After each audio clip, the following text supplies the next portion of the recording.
सीता माता ने क्यों दिया गौ माता को श्राप? भगवान श्री राम और उनके भाई लक्ष्मण और पत्नी सीता के साथ वनवास जाने की बात सभी जानते हैं। इस बात से अयोध्यावासी दुखी थे। राजा दशरथ और राम लक्ष्मण के वियोग के दर्द को भी नहीं झेल सके और उनकी मृत्यु हो गई। पिता के निधन की खबर सुनकर भगवान राम और उनके छोटे भाई लक्ष्मण को गहरी ठेस पहुंची। बाद में उन्होंने जंगल में ही पिंडदान करने का फैसला किया। इसी बीच एक घटना घटित हुई। जंगल में क्या हुआ था? दोनों भाइयों ने जंगल में ही पिंडदान करने का फैसला लिया। पिंडदान के लिए दोनों भाई जंगल में ही आवश्यक सामग्री एकत्रित करने के उद्देश्य से निकल गए।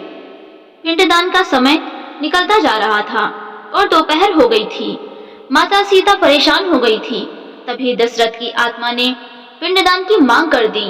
ऐसे में माता सीता ने अपने पिता समान ससुर दशरथ का पिंडदान उसी समय भगवान राम व लक्ष्मण के बिना करने का फैसला लिया। मजबूर होकर माता सीता ने फाल्गु नदी के समीप गाय और वटवृक्ष को साक्षी मानकर बालू का पिंड बनाकर पूरे विधि विधान के साथ पिंडदान किया। थोड़ी देर में भगवान राम और लक्ष्मण आए तो माता सीता ने कहा कि आपको आने में देर होने की वजह से मैंने पिंडदान कर दिया।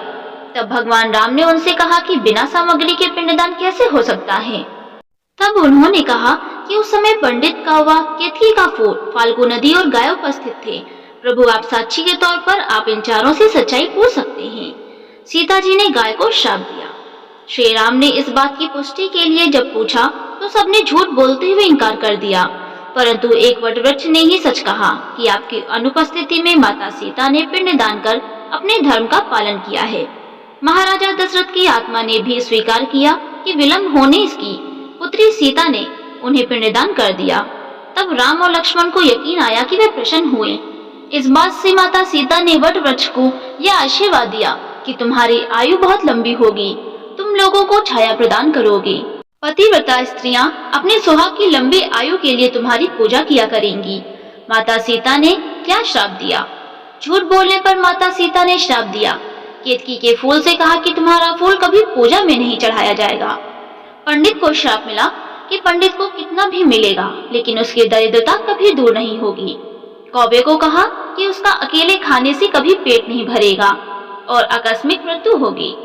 फाल्गु नदी को श्राप दिया कि पानी गिरने के बावजूद नहीं, ऊपर से हमेशा सूखी रहेगी। माता सीता ने गाय को श्राप दिया कि घर में पूजा होने के बाद भी गाय को हमेशा जूठन खाना पड़ेगा। यही कारण है कि गाय के अंदर 33 करोड़ देवी देवताओं का निवास होने के बाद भी वह सड़कों पर भूखी प्यासी जूठन खाने को मजबूर है।